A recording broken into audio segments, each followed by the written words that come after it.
The world is run, owned, and oppressed by private corporations who hold sway over their countries, leaders, and their governments. Profit rules the minds of those who hold control. The gap between the rich and poor has never been greater. This is the world in which Scum takes place.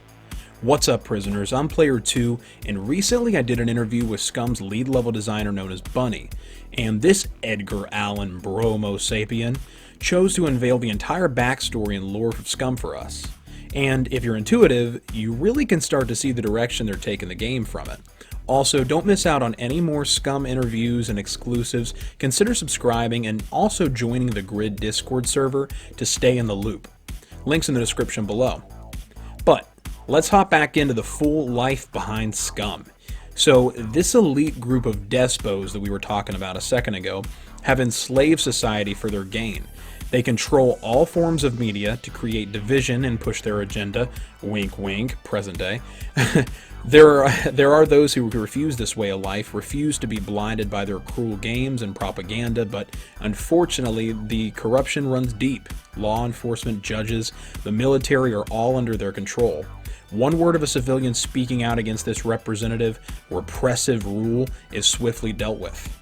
They are hunted down, charged with crimes against society, even labeled as terrorists. These rebels are transported to an island owned by Tech One, a global broadcasting company whose use of the island and its prisoners are for cruel entertainment akin to the time of the Roman gladiator games. These prisoners face a heavily guarded, hostile, and cruel environment, designed to provide the building blocks for a violent society. Most try to fight this. A rumor of a secret alliance called the Renegades has been formed to fight this regime. Bunny also spoke about the players' clones. When these die, a new one takes its place. They have the same memories, calorie intake, etc., but any skill progression made before death will not be transferred. You won't be right back to basic, but you won't be at the same level of progression as before. They also plan to remove the private part slider that's linked to the skill points too, so I guess in the end, size doesn't matter? As the BCU tech developed further, tests on animals were not initially successful.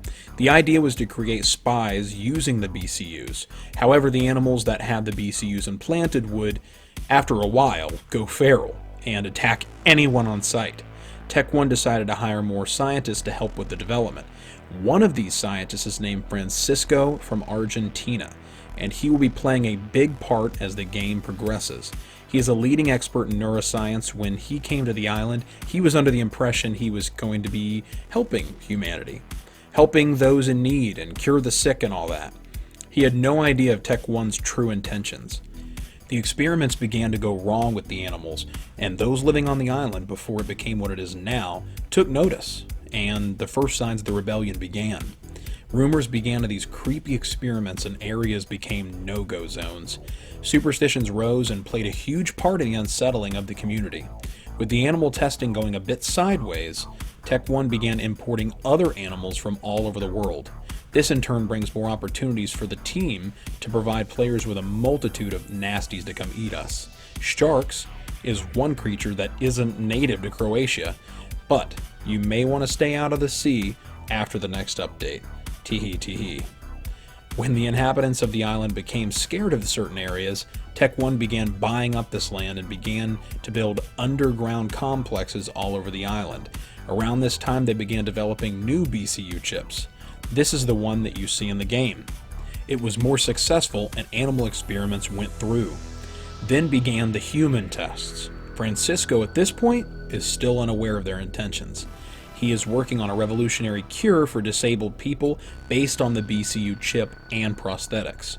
The island is now a center of revolutionary technologies that can change the world, and people who have lost limbs are now signing up to be a part of these experiments, hoping that they will receive these high-tech limbs. What is really happening is that they are receiving these prosthetics, but they are also receiving the BCU chips in the back of their heads. This means we will see puppets with bionic legs, able to run faster and jump higher. They could have bionic hands capable of tasing you as well. So up until now, I really had no idea what puppets actually were. They're actually people who signed up to get help for their ailments and then were basically turned into zombies. That's dark. I like it. Your player may also be able to utilize these limbs for themselves. They will be tied to skills. They are not easy to find or attach to your character. They will also give you a slight advantage, but nothing like the puppets. You may also find prosthetic limbs. Some NPCs may become hostile towards you if you wear them, and they may not even trade with you. That's going to come down the line with NPC questing and traders and stuff like that. Now, the island itself has a strong infrastructure independent from the mainland in case of war. This explains the power plants, factories, entertainment settings, etc. One of the main POIs coming in Update 0.5 is the Weapons Factory. This was previously a weapons manufacturing plant built for the Croatian army long ago. It was abandoned and later bought by Tech 1 and financed by the military. It also is the place where the very first BCU chip was made. It was made under the premise of saving terminally ill patients by inducing comas to keep them alive. However, the real aim that was hidden from the public eye was to create and control vehicles such as drones, tanks, airplanes, etc., without the need for personnel by implementing the BCU chips instead, reducing the need for an army that needs rest, recuperation, and without the loss of lives. The BCU chips improve the accuracy, precision, and efficiency of these war machines, without having the complications of human error. A similar thought process behind the Dark Troopers on The Mandalorian. Preliminary test on machinery was successful, leading the company to test the BCU chips on animals and further down the line, humans. We will hopefully see the results of these creepy tests when the weapons factory is added to the game, including military machinery, unused rockets, flamethrowers, tank parts. All of that stuff would be great to see. These won't be the high-tech parts, but more basic, something you'd actually find in real life.